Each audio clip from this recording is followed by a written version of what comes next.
Sebut we ngaranna Sunarto, lain ngaran anu sabenerna. Sunarto nyaeta lalaki nu umurna 38 tahun.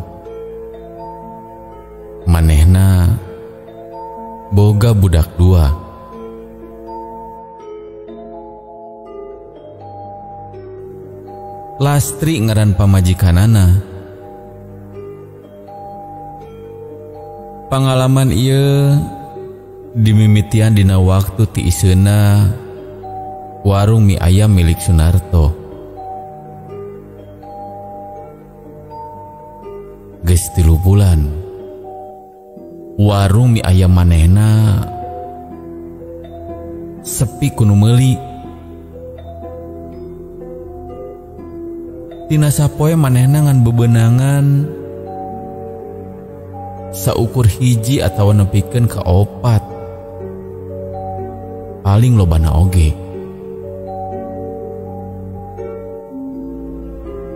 Tapi ari nempun udah ragang nu lain,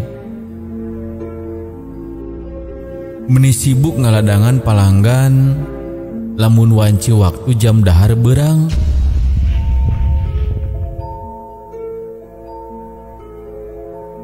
Harita anu dipigawe Sunarto ngan ukur ngalamun jeung sasakali mah mersihan mejana. Langganan anu sok biasa jajan mie ayam ngan sakitu-kitu wae. Sunarto oge bingung, nah warungna sepi alabatan kitu. Padahal manehna muka warung mie ayam make duit hasil pasangon manehna basa digawe di pabrik. Manehna ngerasa anu salah jeung alasan anu nyieun daganganana sepi. Kusabab lokasina oge geus strategis, nyaeta aya di pusat perkantoran. Mejana oge aya sababaraha hiji. Tempatna bersih jeung lega, jang ngalayanan palanggan-palanggana anu dahar di eta warung. Dina soal rasa oge manehna ngarasa teu eleh. Sababaraha kali ngaracik bumbu-bumbuna jang ngepaskeun dina letah langganan.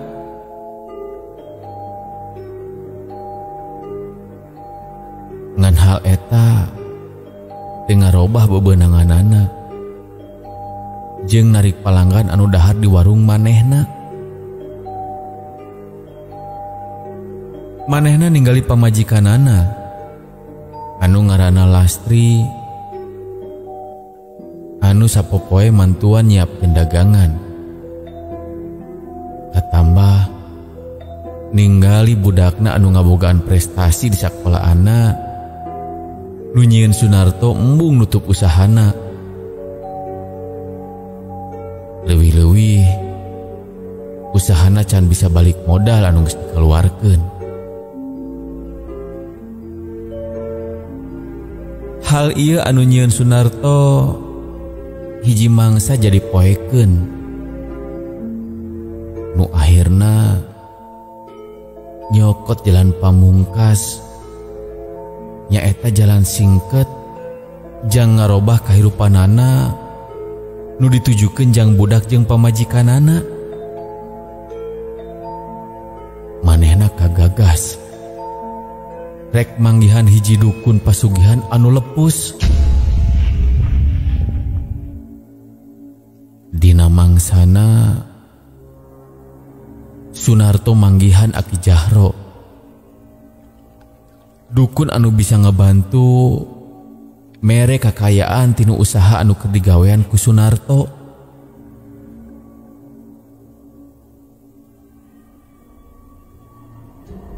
Manehna oge nurutkeun ka hayang hatena nyaeta hayang daganganana laris. Dagangan mie ayamna jadi payu jeung loba langganan.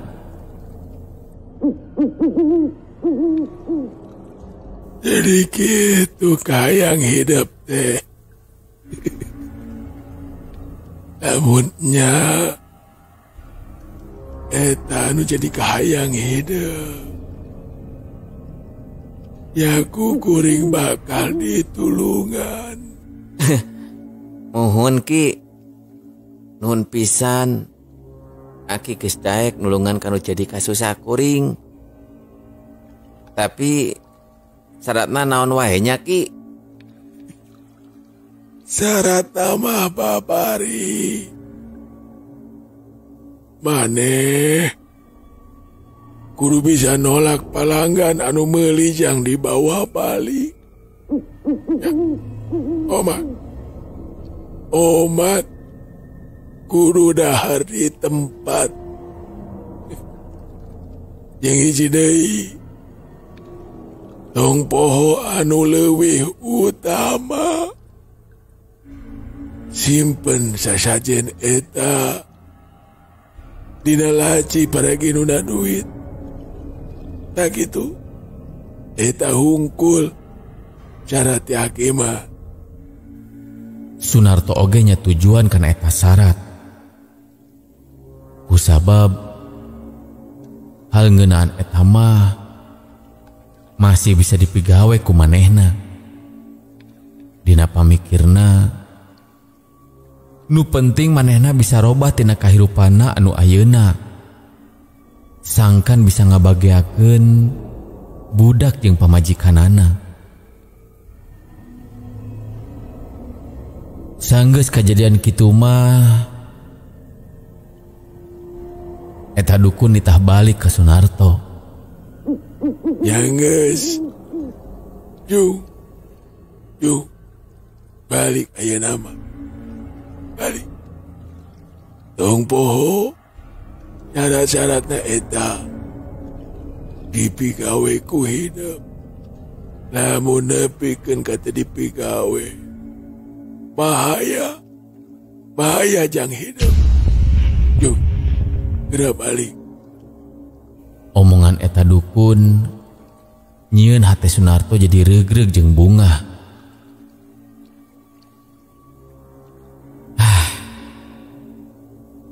Ningan kuring geus aya solusina jang bisa ngarubah kahirupan. Kuring bisa nyieun budak jeung pamajikan kuring jadi bagja. Singket carita, kaisukanana Sunarto sumanget ngabuka warung mie ayamna. Manehna nyiapkeun kabeh alat-alat dagangna.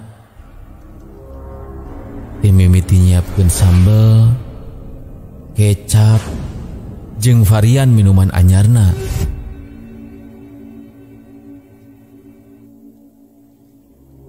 Nyawae ritual pasugihan anu dipigawe manehna ngondang hasil.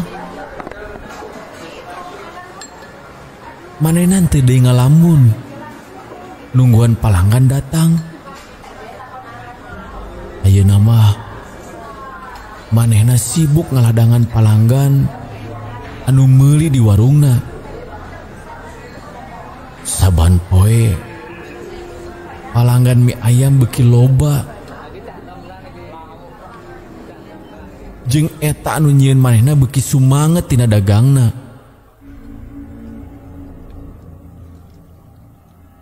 Ngerasa heran jeung ngerasa teu percaya oge. Sunarto nempo warungna nepikeun karame sarupaning kitu. Anu aya dina pikiranna nyaeta kumacarana mere anu hade jang palanggan-palanggana meh langganana sugema. Geus puguh tina hasilna oge jadi mucekil jeung loba pisan. Atuh geus puguh oge Keur kulawargana manehna jadi bisa leuwih ngabagjakeun anak pamajikan. Sok padahal mah manehna teu ngarobah resep mie ayamna. Jeung manehna oge teu masang iklan atawa nyebar-nyebar brosur.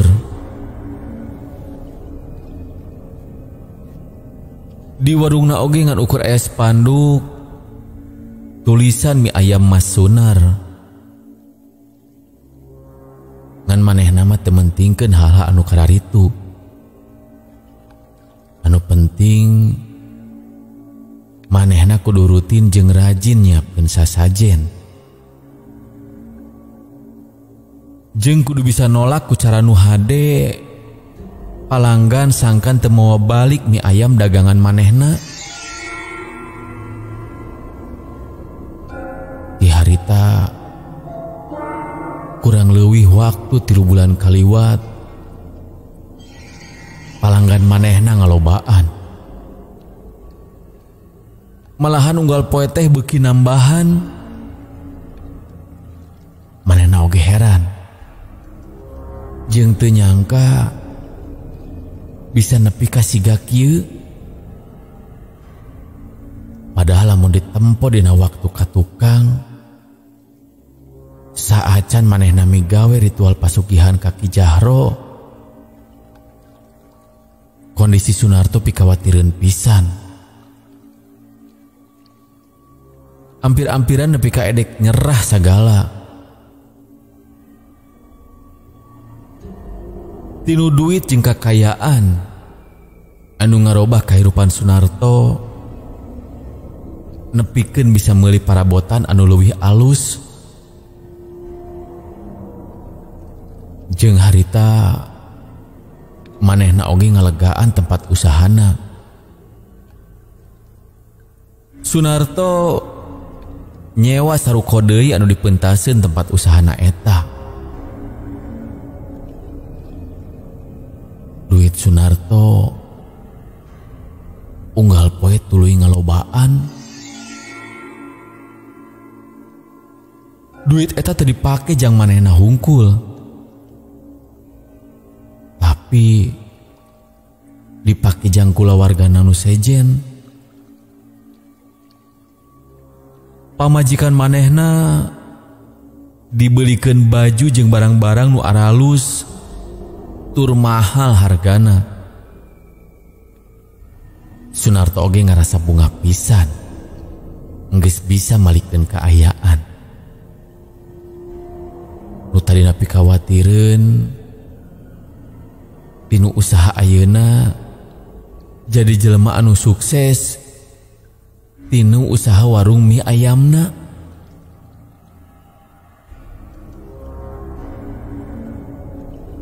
Kedua orang budakna Sunarto mang meulikeun HP nu anyar.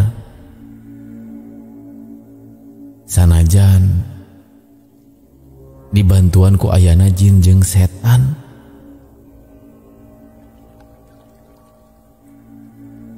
Tina hiji peuting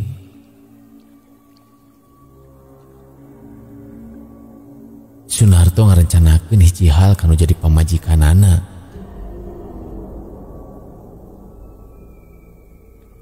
Sanggeus pamajikanna sare, manehna indit tina tempatna cicing nyaharita teh di ruang tamu. Manehna tuluy leumpang bari ninggali ka kenca jeung katuhu, mastikeun lamun pamajikanana geus sare, jeung mastikeun budakna teu kahudangkeun.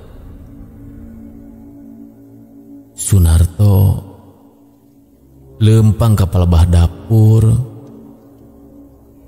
tuluy manehna muka lomari. Nu mana dina jero lomari manehna geus nyiapkeun salah sahiji kantong warna hideung. Tuluy manehna nyampeurkeun pamajikanana anu keur sare tibra. Bari keketeyepan lalaunan, Sunarto asup ka kamar. Manehna nempo pamajikana keur sare. Sanggeus deket, bari rada tarik, Sunarto ngahudangkeun pamajikanana. Bu, gugah bu. Ibu gugah. Bu, gugah. Pamajikanana reuaseun. Anu saterusna hudang tina sarena bari dibarengan ku Sunarto anu merek kejutan. Sunarto ngagorowok selamat ulang tahun ka Lastri anu jadi pamajikanana. Ngan anu jadi heran, dina waktu harita eta pamajikana teu ngarasa reuas atawa bungah nempo salakina mere hal sarupaning kitu. Anu diberekeun Sunarto nyaeta emas batangan anu aya dina jero kantong hideung tea. Malahan Lastri pamajikanana cicing siga aya anu diheum-heum dina jero hate ku manehna. Tekung silila Lastri nanyakeun ngeunaan hiji hal ka Sunarto salakina. Mas, bener Mas make pesugihan ke warung mie ayam eta? Ngadenge pananya siga kitu, Sunarto jadi reuas. Kunaon dek? Dapet nanya gitu? Henteu Mas, abi ngadenge ti batur. Lamun warung mie ayam Mas make pesugihan. Kela. Ade menang omongan ti saha eta teh? Abi menang ti babaturan abi Mas. Cenah babaturan abi boga babaturan nu bisa nempo nu kitu. Manehna boga ilmu batin, bisa nempo hal anu karitu Mas. Ninggali naon dek? Eta mah jelema anu teu bisa nempo batur sukses. Meureun ieu teh rezeki ti nu Maha Kuasa. Entonglah mikir nu macem-macem. Nikmati we kanggo nahan ti nu Maha Kuasa. Nya ningali nu kitu Mas. Kan cenah manehna boga ilmu batin, bisa ningali make panon batin Mas. Nya abi oge berusaha, meh teu percaya ka nu kitu Mas. Sok sanajan tinu hate masih tatanya Mas, masih keneh kapikiran Mas. Sunarto bener-bener ngarasa reuas tina jero hatena.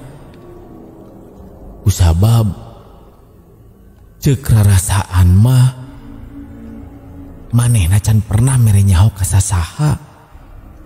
Lamun manehna make pesugihan jang warung mie ayamna.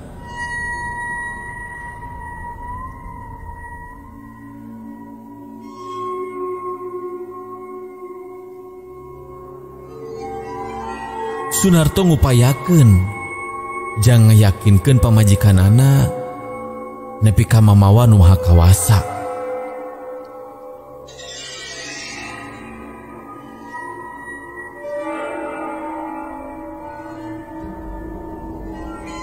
Pertanyaan nu siga kieu lain peuting eta hungkul. Poe kadituna jadi atra kadenge lamun warung mie ayam Mas Sunar make pesugihan. Hal ngeunaan eta oge kadenge ku Sunarto jeung pamajikanana. Warung anu biasana loba palanggan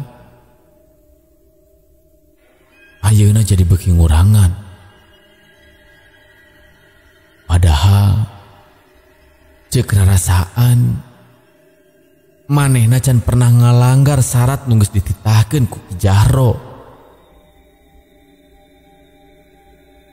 Bebenangan Sunarto beuki dieu beuki nurun.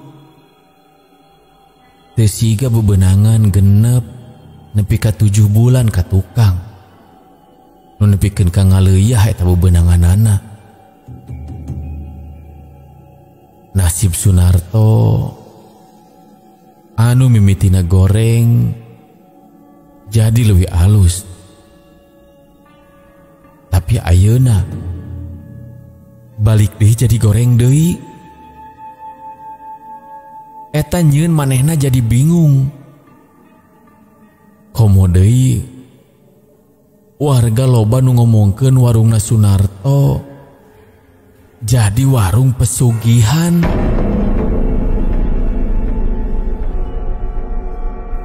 Pajarkeun teh mie ayamna, mie ayam rasa setan. Kitu oge anu ngahina ka warung Sunarto jadi beki loba. Nu awalna disebut mie ayam setan, ayeuna loba nu ngomong lamun mie ayam Mas Sunar teh diracik ku jin atawa setan. Beki ka dieu beki ngajadi sagala rupa omongan jeung hinaan. Sunarto awalna mah teu mikiran naon anu jadi gunjingan warga harita. Kusabab dina pamikirna anu ngajadikeun kayakinan manehna salila ieu, manehna boga aki jahro anu nulungan jeung ngalancarkeun usaha jualan mie ayamna salila ieu. Manehna teu ngarasa dibantuan ku setan. Katambah manehna teu ngarasa ngarugikeun batur dina dahareun anu dijual salila ieu. Anu pada akhirna Sunarto eleh ku rasa panasaranna. Cicing-cicing Sunarto teu bebeja ka dukun anu salila ieu mantuan usahana.